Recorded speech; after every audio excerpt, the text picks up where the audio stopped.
You know, looking out at all of you, it brings to mind something that Karen said some years ago at one of our kids' wedding receptions.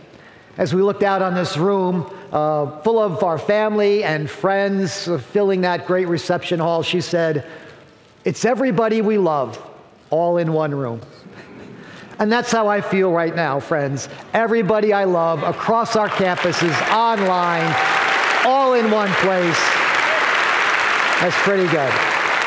So thanks to everybody for joining us and those of you with us online. We have a special guest with us today, probably a few, but one that I know of. Brant Gillespie is on the pastoral staff at Congregación León de Judá here in Boston.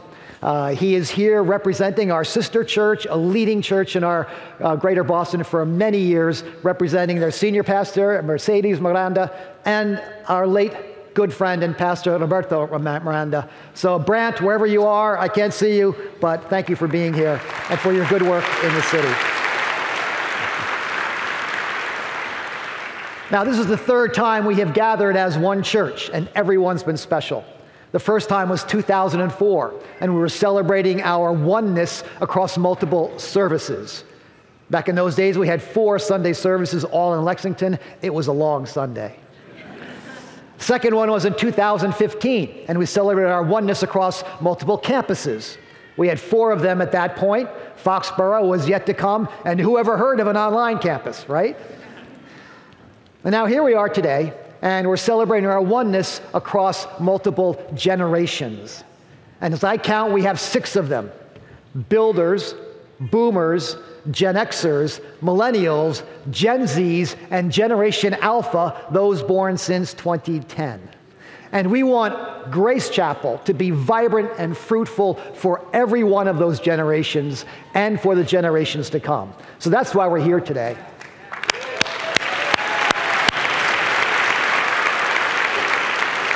And we are also here to mark the passing of a leadership baton, not just from one senior pastor to the next, but from one generation to the next. And you'll see what we mean by that in a few minutes here as Pastor Joshua and I do just a little bit of teaching together. Let me set that up with a bit of a story. I still remember my first sports trophy. This is back in the day before everybody got a trophy, all right?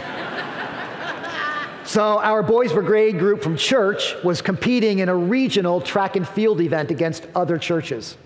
And I was in 6th grade. I was on the 4x100 relay team. Now, every relay team has its own strategy. Where do you put the fastest runners and that sort of thing? Our team's strategy was very simple. Put Wilkerson where he can do the least damage. I'm serious. They hid me in 2nd or 3rd place. I don't quite remember which, but the strategy worked. We had a really fast runner at the beginning, at the end. We run the race, and a gleaming trophy that sat on my dresser for a long time, until Karen said it was time to let it go. Right? Not quite that long, but a long time. But here's the point. As important as each runner is in a relay race, the race is usually won or lost in the passing of the baton. Track and field abounds with stories of really fast teams that flubbed a handoff and lost the race. And the same thing can be true for organizations and for churches in times of transition. As gifted as leaders in a congregation might be, a smooth and secure passing of the baton is essential to the outcome of the race. So since Joshua and I are both runners, we figured this metaphor was just too good to pass up. So we're going to pretty much beat it to death here today. Now, I say we're both runners. I need to qualify that. My goal in a race is to finish the race. Joshua's goal is to win the race. He is way faster than I am and has many grown-up trophies on his dresser, if Claire allows him to keep them there, I'm sure. So the bad news for you is you're going to hear more running stories in the sermons to come. The good news is that his should be more exciting than mine, okay? So with that metaphor in mind, let's turn to a passage of Scripture that has remarkable relevance to us and to this particular moment. Deuteronomy 31, which Angela just brought to life for us. It's not only about the passing of the baton from one leader to the next, a leader by the name of, wait for it, Joshua, but also the passing from one generation to the next. So as we walk through the passage, we're going to discover 3 steps to a smooth and secure transition of leadership. And in true relay fashion, Joshua and I are going to preach this one together.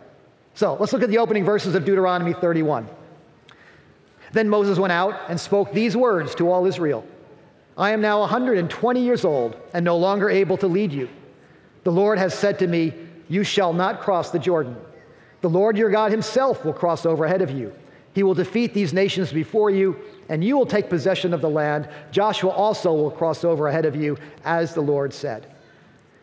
Now this scene unfolds after the people have been wandering in the wilderness for 40 years, and they're now about to re-enter the land that was given to Abraham and to his descendants many generations earlier. And Moses has been their leader for all 40 of those years. But he's now 120 years old. And the Lord has made it clear that he is not the one who will lead them into the promised land. Now, whether he's literally 120 or that's a figurative number meant to signify a ripe old age, the point is, it's clearly time for leadership to be handed off to a younger leader. But not just a younger leader, a different leader, equipped for the particular next stage of their journey. See, Moses was trained as a shepherd by his father-in-law Jethro, and so he was perfectly equipped to shepherd the flock of Hebrews for 40 years through that wilderness. Joshua was trained as a soldier, perfectly suited for the conquering and settling of this land that belonged to them.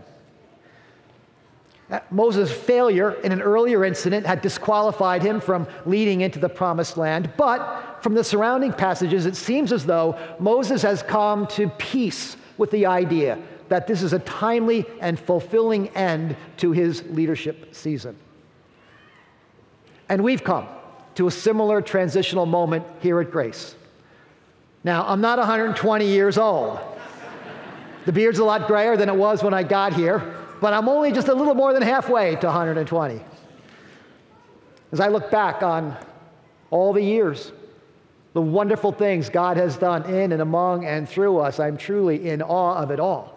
And I have a sense, a clear sense, that God brought us together at just the right times in my story and Grace Chapel's story to write a wonderful chapter that we've been enjoying all these years. It's truly been a joy and an honor to serve this congregation for nearly a quarter of a century. Thank you.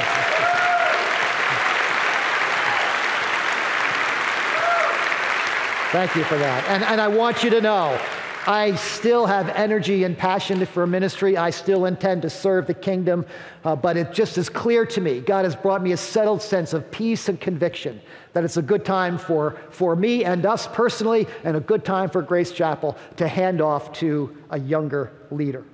But not just a younger leader, a different leader. A leader who's come of age in the 21st century, in the wake of 9/11, in the age of the smartphone and social media and untucked shirts. Joshua also comes from a much larger church, and a church that has been remarkably effective in reaching people who are far from God and church. So he brings to us a set of skills and experiences that are just what Grace Chapel needs for its future. I have a clear sense that God has been preparing all of us for this particular season in the life of our church. And so, like Moses, I am confidently and peacefully stepping aside and handing off leadership to the next generation. And Joshua will come and share about that in just a minute. So the first step in a successful transition is for senior leaders to step aside. Senior leaders to step aside. Now, notice a couple things here. I said senior generations, because this is not just about me. This is about the generations I represent. In particular, the builder generation and the boomer generations. It's about us making room for the next generations to step up and take responsibility and leadership for the church. Now, many of us here have been serving Grace Chapel for a long, long time. Some of you longer than I've been here. In fact, if you've been serving Grace Chapel since before 2000, if you've been a part of Grace, would you just stand up where you are for a moment? If you've been here from before the year 2000, just stand up. Can we thank these folks?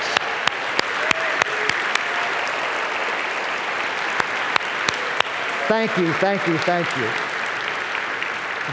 you. We are here today, healthy and vibrant and full of promise, because of your faithful servant leadership for many, many years. And I believe this decade of the 2020s is all about senior generations beginning this handoff to younger generations so they can take the baton and be empowered to run the next leg of the race.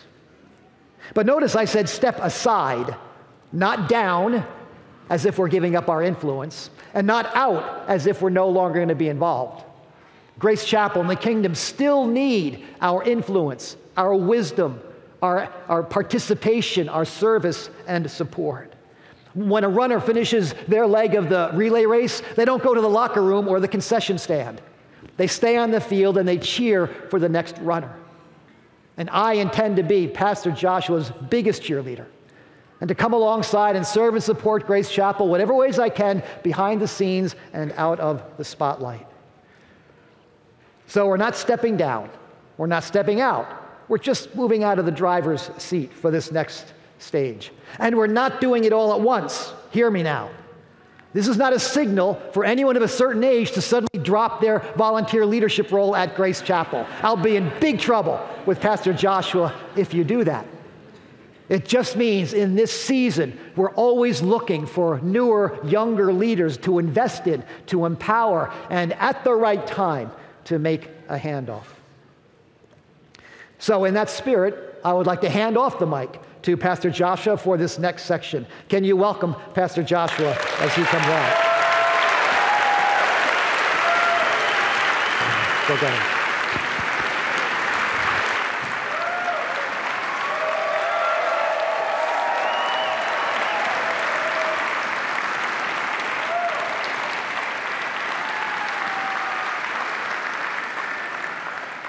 I am so grateful for Pastor Bryan and his faithful leadership over these many years, and for Karen, your faithful leadership as well. Yes.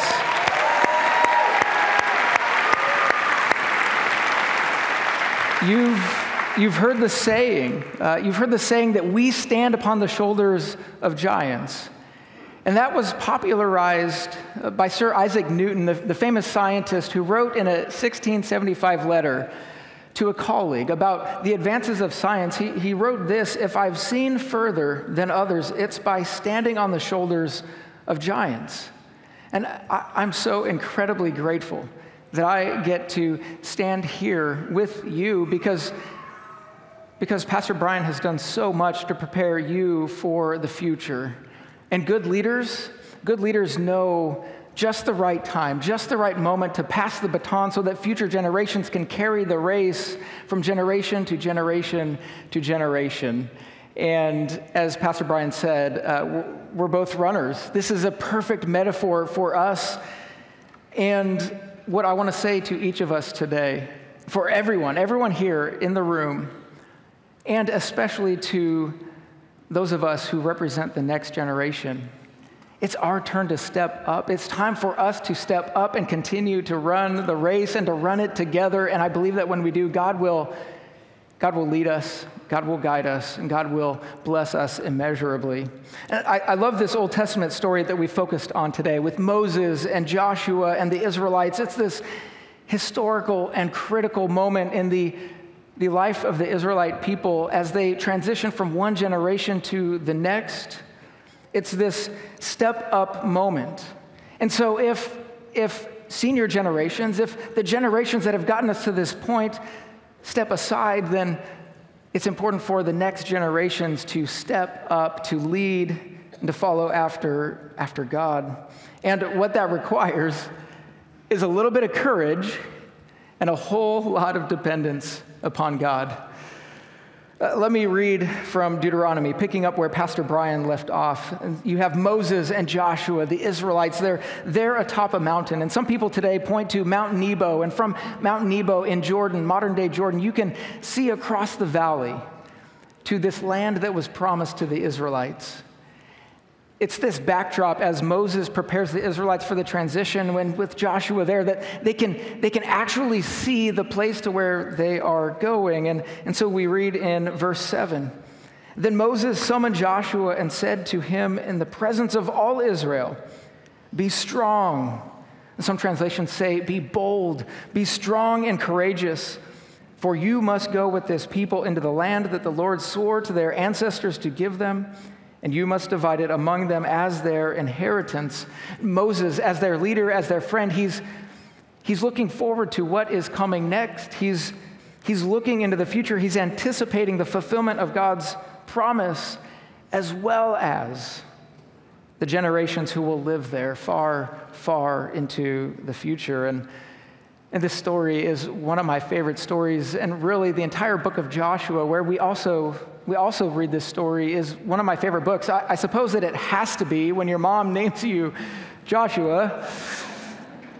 In the book of Joshua, we hear this command again, "Have I not commanded you? Be strong and courageous. Don't be afraid. Don't be discouraged, for the Lord your God will be with you wherever you go." Wherever you go, God will be there. And Joshua hears this. He's told, "Be strong, be bold, be courageous."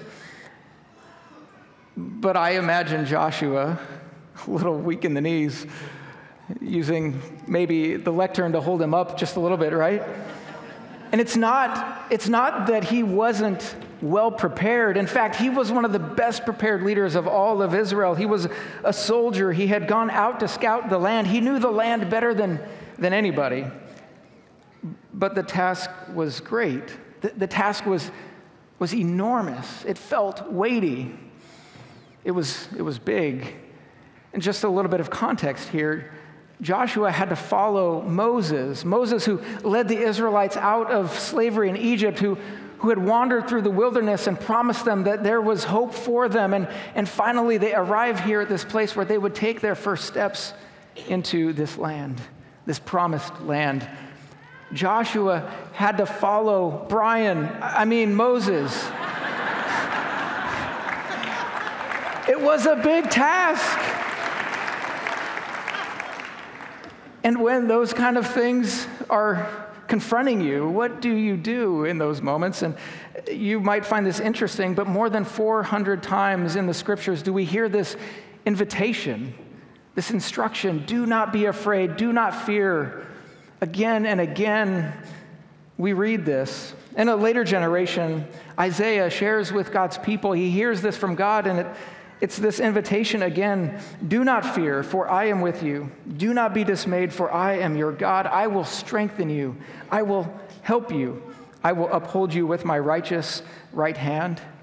It's the same encouragement that Mary, who would give birth to the Messiah, she would give birth to Jesus, who would change the entire world. And she hears from the angel Gabriel these same words: do not be afraid, Mary. You have found favor with God. Why do we need to hear this from Scripture? Why would it be written all over the Scriptures? Do not be afraid, do not fear, for I am with you. Well, if you're anything like me, you've probably felt afraid before. You've probably felt those moments where you know that you're stepping into something really big, or something that God has called you to do, that God has prepared you just for this very thing, that God has given you purpose and meaning, and yet you're afraid to take those steps. You're afraid to step boldly and courageously. Every one of us has had those moments. And God's word to us is that we're to step boldly. We're to step courageously. And the question is, will we? Will we go courageously into the call that God has given us? Here's the good news. The good news is that the more we depend upon God, the more courage wells up within us. There's a second part to the instruction that Joshua receives. We read this in verse 8 of Deuteronomy 31. The Lord himself goes before you and will be with you. He will never leave you nor forsake you. Do not be afraid. do not be discouraged. Here's the thing. Courage isn't the absence of fear. It isn't the absence of worry. It isn't the absence of uncertainty. And Jesus, as he called his disciples to follow him, he never actually promised them that they wouldn't experience hardship or trial. Instead, we're meant to follow after God. And courage means dependence upon God and reliance upon his promise to never leave us, to never fail us, to never forsake us, that God will always be with us. Even in our worst moment, God would be with us. And even in our greatest moment, God would be with us, leading us and guiding us. God will never leave us. And we find courage in this promise. We find courage in our dependence upon God. And here's what this looks like for us, you and me. We get to step courageously into this. We step boldly and we go forward. And for some of us, it's a step up. We go together. And for those of you who have been here at Grace Chapel for a long time, I'd want you to know that we need you. I need you.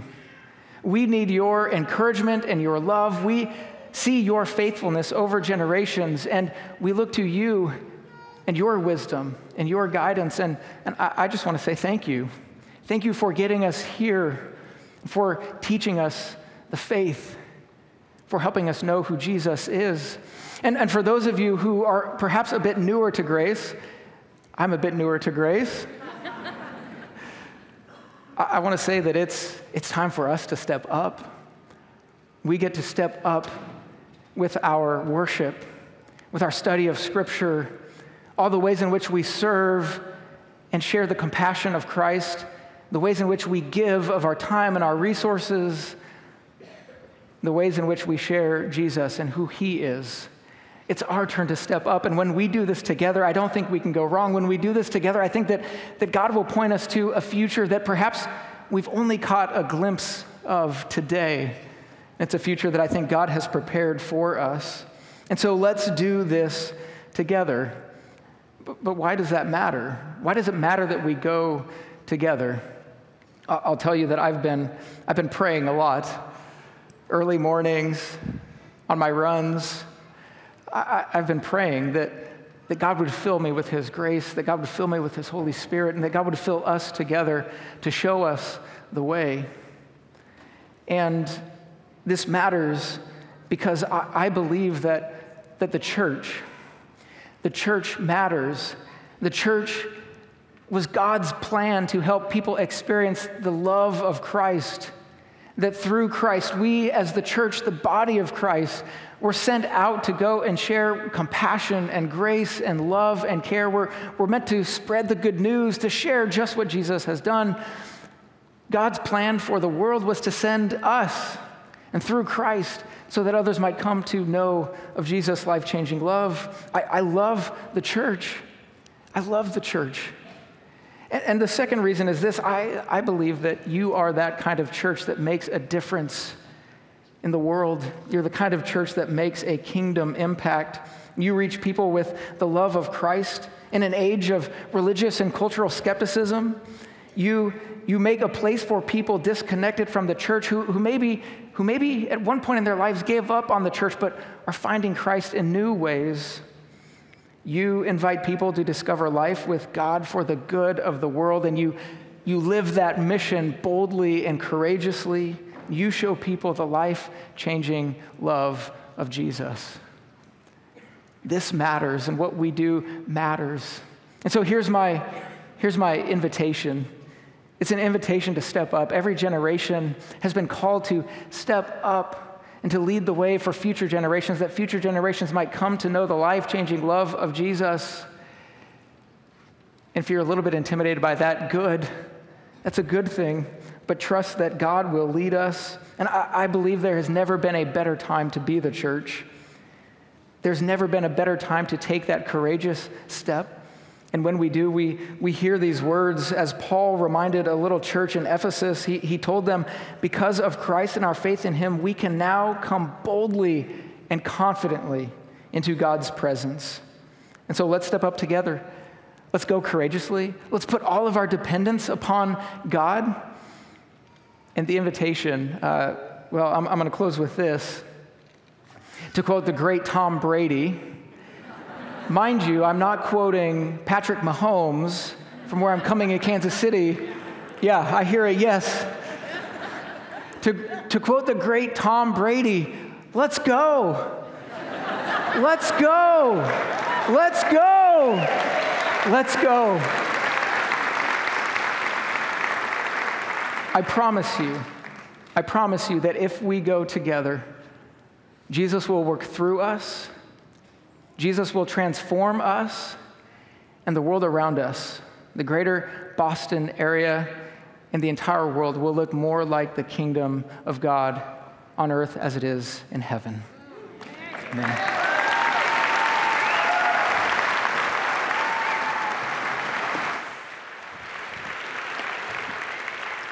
Thanks, Joshua. I love that invitation for next generations to step up, because that ends up being actually the third step in a successful transition. Senior generations step aside, next generations step up, and every generation steps in. I mean, look at what happens next in this story. Yes. This is so cool because this passage is just so relevant to what's happening here today. So Moses wrote down the law and gave it to the priests, the sons of Levi, who carried the ark of the covenant of the Lord, and to all the elders of Israel. Then Moses commanded them, at the end of every 7 years, when all Israel comes to appear before the Lord your God, at the place he will choose, you shall read this law before them in their hearing. Assemble the people, men, women, and children, and the aliens living in your towns, so they can listen and learn to fear the Lord your God and follow carefully all the words of this law. Notice that Moses calls on all the leaders, the priests, the Levites, the elders. He calls on all the people, the men, the women, and children, every generation. He even calls on those who don't fully belong yet, the angels, the aliens, the strangers, the newcomers to the community. Baton passing isn't something that happens just from one person to another, but from one generation to another, as the gospel message is passed down one generation to the next and to the next. It's why we wanted to include kids in the room with us this morning. It's why we chose Psalm 78 to be our theme. We want our children to know that they are part of the story, not someday, but they're part of the story today. Things we have heard and known, we will not hide them from our children. We want them to know. We want them to be in this room.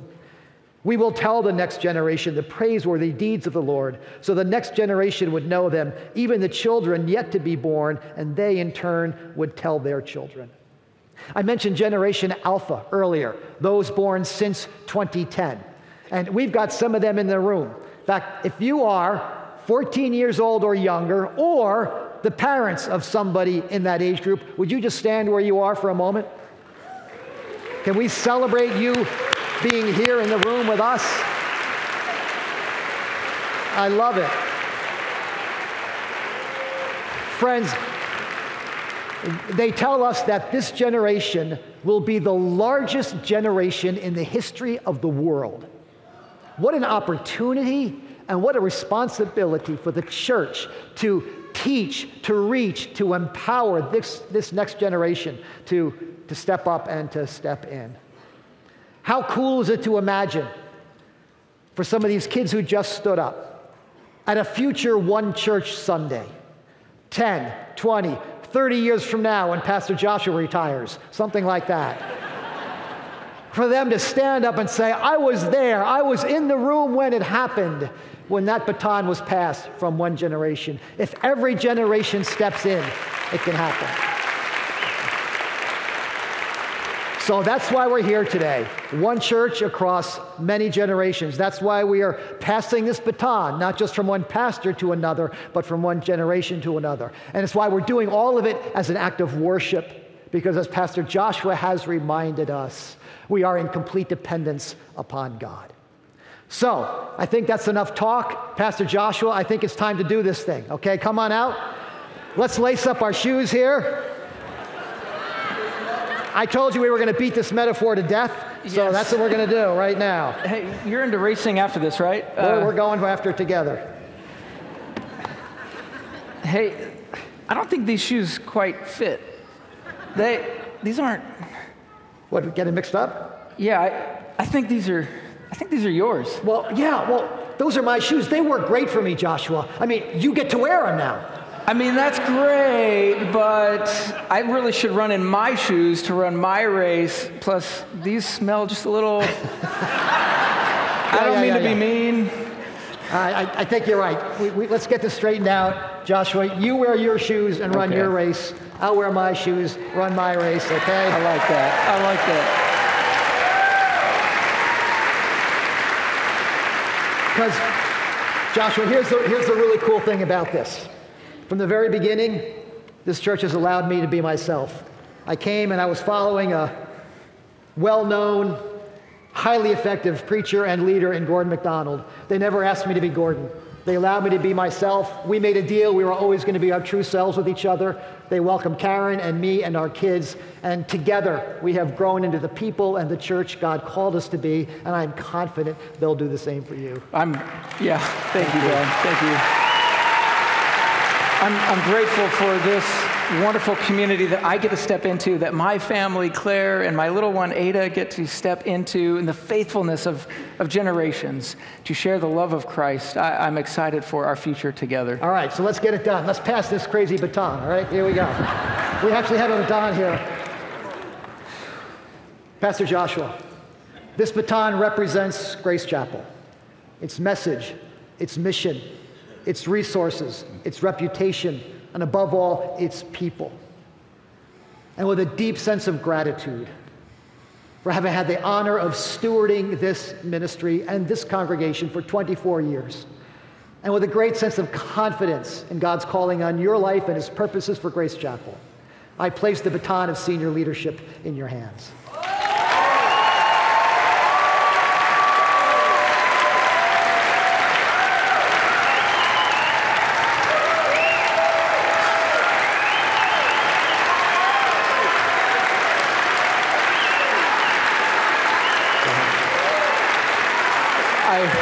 I gladly and gratefully accept this baton to steward this amazing community for generations and generations to come. Thank you. Thank you so much. Thank you. Amen.